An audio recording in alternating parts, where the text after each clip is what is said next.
I have 11 roosters out at the garden. This is where they are. They're eating pears and bugs and garden stuff that I don't want. Hey baby, what you doing? How's my good girl? How's my good girl? This is a percheron.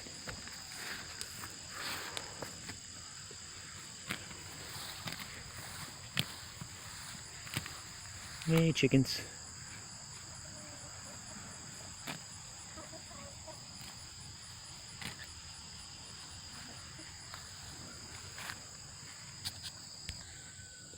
Hey Luke. Now you see the garden update. The sweet potatoes, the purple sweet potatoes, have taken over the entire garden. It was one row, spaced a foot or so apart, of cuttings that I snipped off of overwintered sweet potatoes that I simply put in a container of garden sand, and they have literally rooted and spread everywhere. Huge leaves, and they're just all over the place. They're smothering out my watermelons. I've still got watermelons, but they're smothering out everything. Even the weeds can't handle them anymore. And the black beans, which I planted from grocery store black beans, as always, sometimes I just save them and plant them, but they are thick.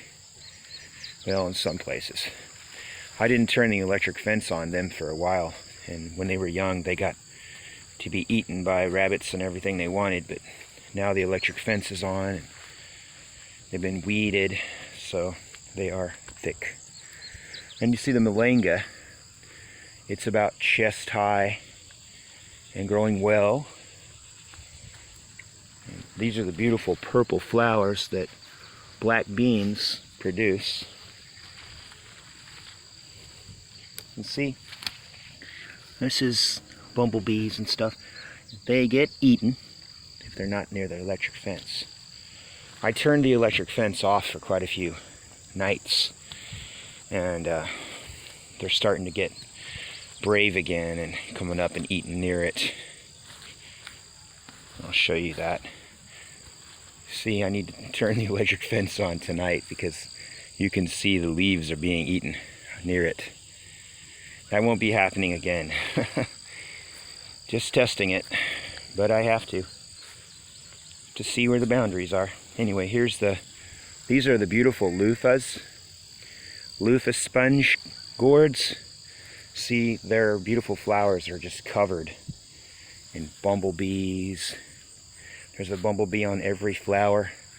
I raise honeybees, so the flowers around here are quite abundant because my bees pollinate them and make them make lots of seeds, which makes more forage for other kinds of pollinating insects that aren't as efficient at pollinating. You see all the little loofahs all over the place? These are the little ones. Got big ones too.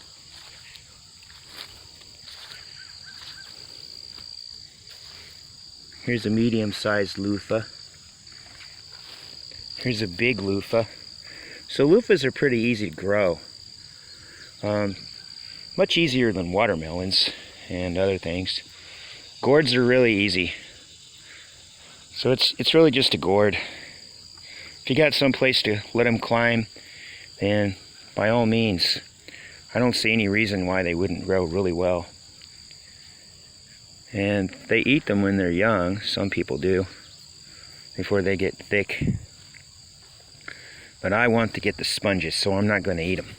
Anyway, these are the not Malanga. I keep calling them Malanga because at the grocery store where I bought them, they were called Malanga. A few years ago, I decided I would try to grow them, even though I was told taro and Malanga were not winter hardy. But now I've researched and found out these are actually known as Eddos, E-D-D-O-E-S, or Japanese taro, and they're very winter hardy. They go dormant in the fall and they overwinter underground. And we started with about a dozen. We cooked some of them up for a mashed potato, delicious mashed potatoes, and man, let me tell you, they are the best. So we planted the rest and they've just been spreading. You have to dig them up in the spring and replant them. Give them a little water to start with and let them get rooted really well, and then they pretty much make it on their own, which is what's going on here. I had to water this garden 2 times and I haven't been watering since because it's been raining really nice. But anyway, these beautiful loofahs have really pretty yellow flowers. You can see they're very loved by bumblebees and butterflies. This is morning. The morning is when most pollinators collect their pollen.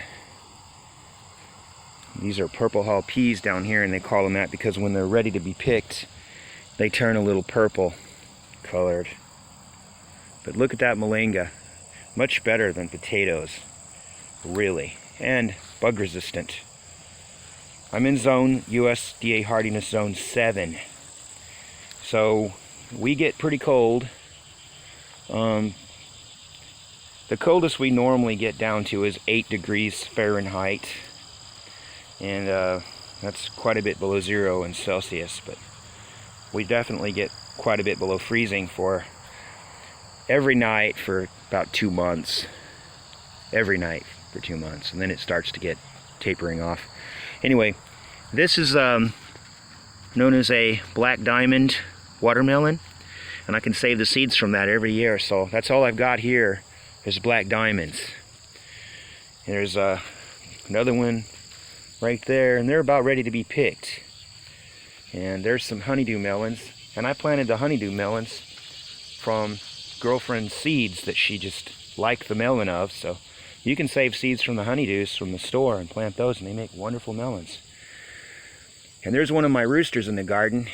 He's eating weeds and bugs, and they've been really beneficial for this garden. I cannot believe it. And there's my purple jalapenos. Here's my tomatoes. They grow on the cattle panel, and they're just abundantly growing with lots of different tomatoes. These tomatoes, they're really, really tasty.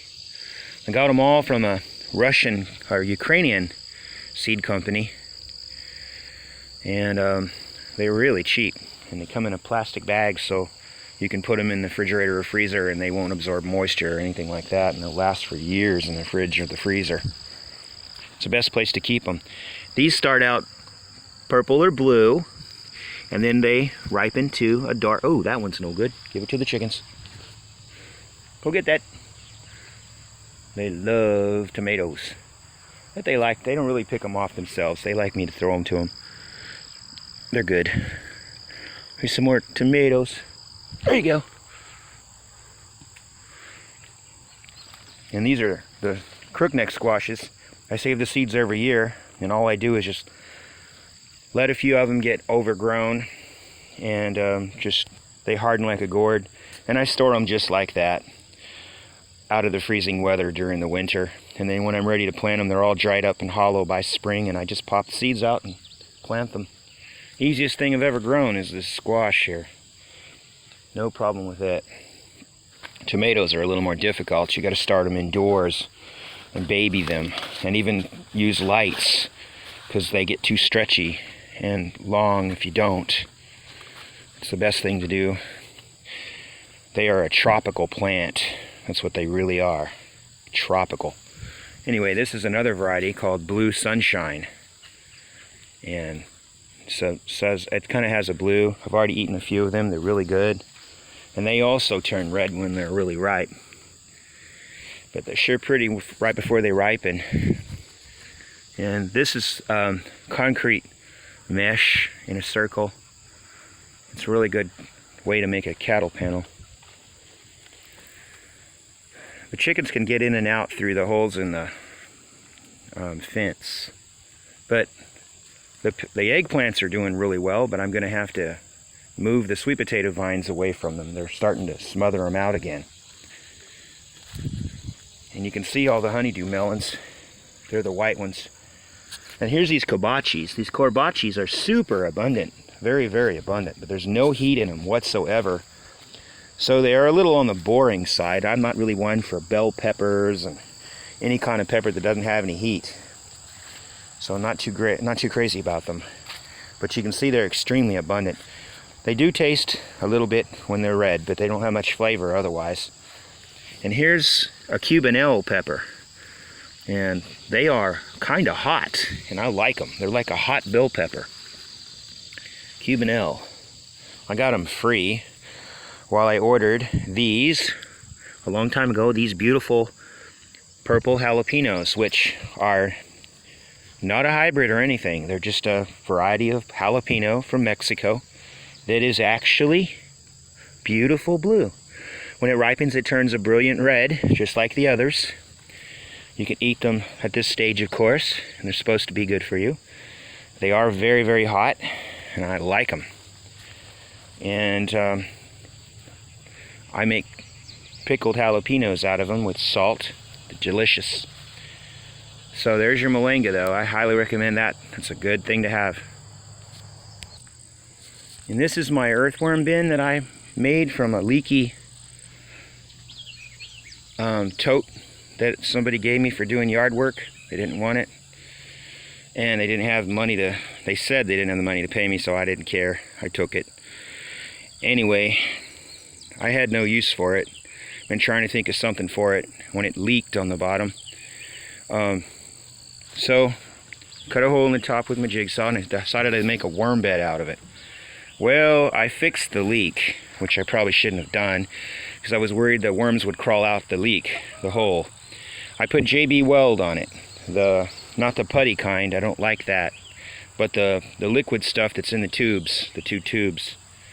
And I've sealed the leak, and so now it really works good. When I throw the weeds in the top, they rot and they collect water, and somehow the anaerobic makes this nice black juice. And I mean, it is black with the rainwater. And it's super, super productive. I've been putting it on plants to fertilize them.